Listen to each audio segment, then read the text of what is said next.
भारतीय मौसम विज्ञान विभाग ने 19 अप्रैल से 22 अप्रैल 2026 के बीच मध्य और पूर्वी भारत के कुछ इलाकों में लू चलने की चेतावनी दी है और सलाह दी है कि गर्मी के संपर्क से बचाव के लिए सावधानी बरतें, पर्याप्त मात्रा में पानी पिएं और दोपहर 12 से 4 बजे तक शाम को बाहर न निकलें।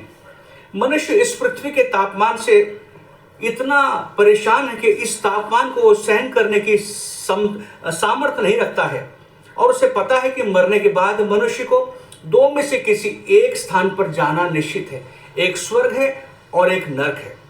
और आपको जानकर के ताज्जुब होगा, जब पृथ्वी की गर्मी इतनी भयंकर है कि मनुष्य उसको सहन नहीं कर सकता, तो विचार कीजिए कि नरक का तापमान कितना अधिक भयंकर होगा।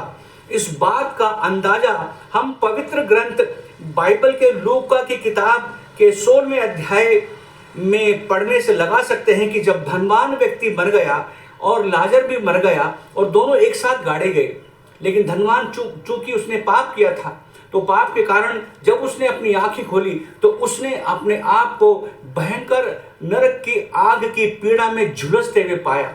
और यहाँ उसका ऐसा एक संदर्भ देखने को मिलता है कि वो इब्राहिम से प्रार्थना करता है कि लाजर को भेज दे ताकि वो अपनी उंगली के एक सिरे से एक बूंद उसके गले में डाल दे।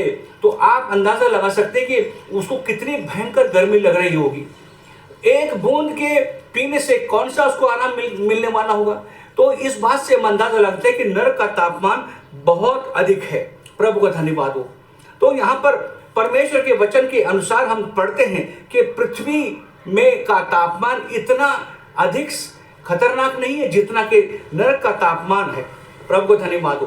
तो पृथ्वी के ऊपर तो हम इस गर्मी को सहन करने के लिए पानी पी सकते हैं या और कोई पेय पदार्थ पी सकते हैं, एसी में बैठ सकते हैं या कुछ और इंतजाम कर सकते हैं। तो सोचो, अगर हम नरक में चले गए तो हम किस प्रकार से अपना बचाव करेंगे। वहां बचाव करने का कोई साधन नहीं है, वहां पर भयंकर यातना है और तकलीफ है। इसलिए अगर इस नरक की भयंकर अग्नि से या भयंकर गर्मी से बचना है तो एक ही उपाय है, प्रभु यीशु मसीह के पास आइए और उस पर विश्वास करके अपने पापों से पश्चाताप करके उद्धार पाइए। प्रभु यीशु का अनुग्रह आपके साथ बना रहे। आमीन।